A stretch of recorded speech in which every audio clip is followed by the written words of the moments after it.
राम राम दोस्तों। आज हम कक्षा 10 का गणित का एक सवाल लगाने जा रहे हैं जो कि बड़े इम्पोर्टेंट है 10 के बच्चों के लिए।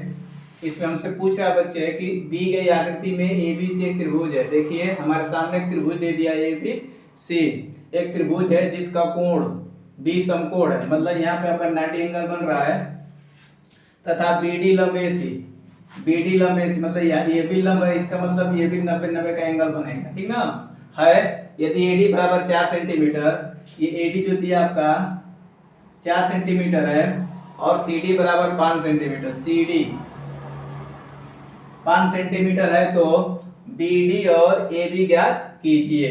ठीक है, हमको दो भुजाएं पूछ रहा है तो हम कैसे निकालेंगे। देखिए तो सबसे पहले के बड़े वाले त्रिभुज को और इस त्रिभुज को हम समरूप करेंगे, ठीक ना। लिखेंगे हल में त्रिभुज ABC तथा त्रिभुज ADB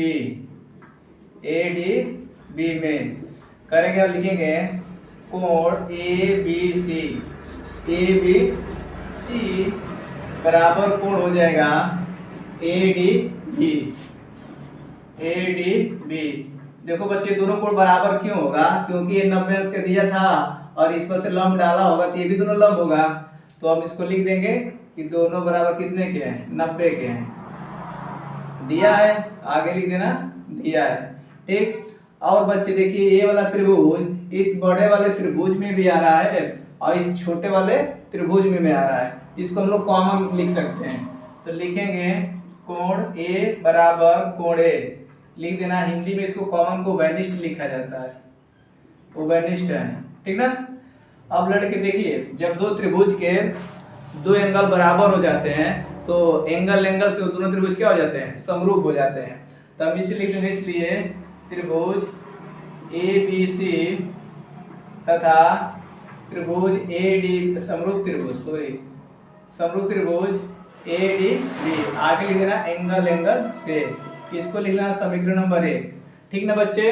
तो बड़ा वाला त्रिभुज और ये छोटा वाला त्रिभुज दोनों क्या हो गए, समरूप हो गए।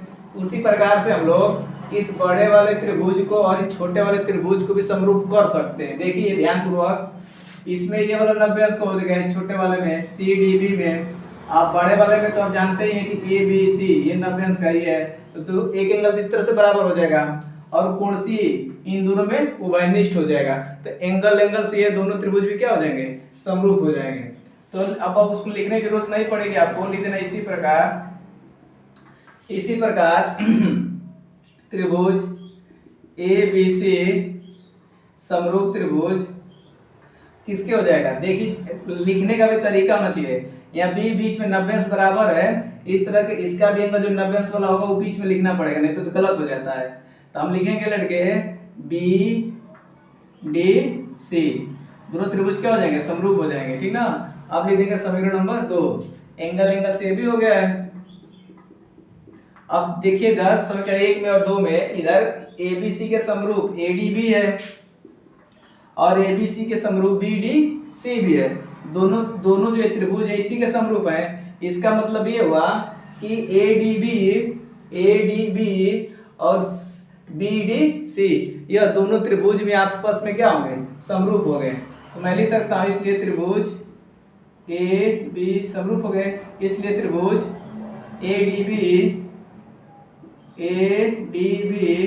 समरूप त्रिभुज BDC लिखना समीकरण 1 तथा 2 से। अब ये दोनों त्रिभुज समरूप हो गए। जब दो त्रिभुज समरूप हो जाते हैं तो उनके संगत भुजाओं का अनुपात क्या हो जाता है, बराबर हो जाता है थेल्स के प्रमेय से। तो लिखेंगे तो हो जाएगा ये AD बटा में BD बराबर DB बट यहीं से देखिए लिखना, अगर अच्छा से लिखे होंगे तो यहीं से समरूप भुजाओं का संगत भुजाओं का अनुपात में DB बटा में DC हो जाएगा, ठीक ना। अब बराबर AB बटा में हमको हो जाएगा AC, BC हो जाएगा, ठीक ना। तो उनके संगत भुजाओं का अनुपात बराबर हो गया, हम लिख लिए। आगे लिख लेंगे थेल्स के प्रमेय से। अब देखते हैं लड़के हमको निकालना क्या है, हमको BD निकालना और AB निकालना। दिया क्या है, AD का मान 4 दिया है, AD का मान 4 मतलब ये वाला मान दिया, 4 गलत लिखे थे, AD का मान यहाँ पे 4 दे दिया है। अब AD की जगह पर 4 रख देंगे और BD का BD हो जाएगा बराबर, इसको भी हम BD लिख सकते हैं और CD के स्थान पर CD लिखा जाए। इन्हीं दोनों को लेकर हल करेंगे तो हमारा BD का मान निकल जाएगा। तो इसका तिर्यक गुणा करोगे तो BD का स्क्वायर हो जाएगा, इसका गुणा करोगे तो 4 गुणे CD हो जाएगा, CD। अब लड़के देखिए किसका मान यहाँ दिया है CD का मान 5 दिया तो भी यहाँ पर रख लीजिएगा। तो BD का स्क्वायर बराबर हो जाएगा 4 गुणे 5 बराबर 20। तो यहाँ से BD बराबर आपका आ जाएगा √20। अब 20 का वर्गमूल लिखे तो 2 करनी में 5। तो BD का तो मान निकल के आ गया हमारा 2 करनी में 5। अब हमको किसका मान निकालना है, यहाँ पे AB का निकालना है।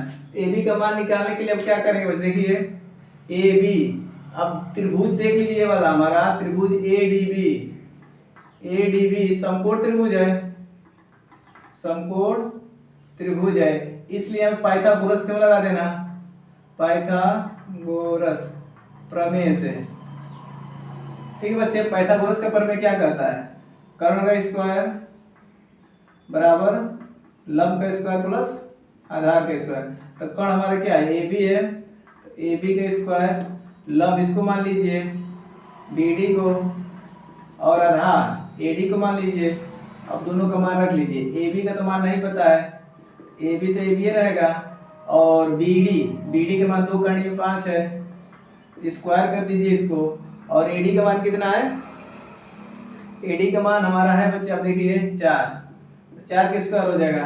अब AB स्क्वायर बराबर आपका हो जाएगा, इसका वर्ग करेंगे तो कितना आ जाएगा 5 ये बाहर निकल जाए दूसरे के 4 मतलब 20 हो जाएगा, ये वाला ये हो गया 16 हो जाएगा। ठीक ना। अब AB का स्क्वायर बराबर हो जाएगा 36। अब 36 हो गया लट दे तो AB बराबर लिखेंगे √36, तो AB बराबर कितना आ जाएगा 6 सेंटीमीटर। इस तरह से हम दोनों भुजाओं का मान ज्ञात कर सकते हैं। आई बात समझ में बच्चों, ये सवाल को बहुत अच्छी तरह से आप घर बैठ के रिवाइज अपने से भी कर लीजिएगा। आई होप आपको ये वीडियो अच्छी लगी होगी। अगर वीडियो अच्छी लगे तो हमारे वीडियो को लाइक करें, कमेंट करें और हमारे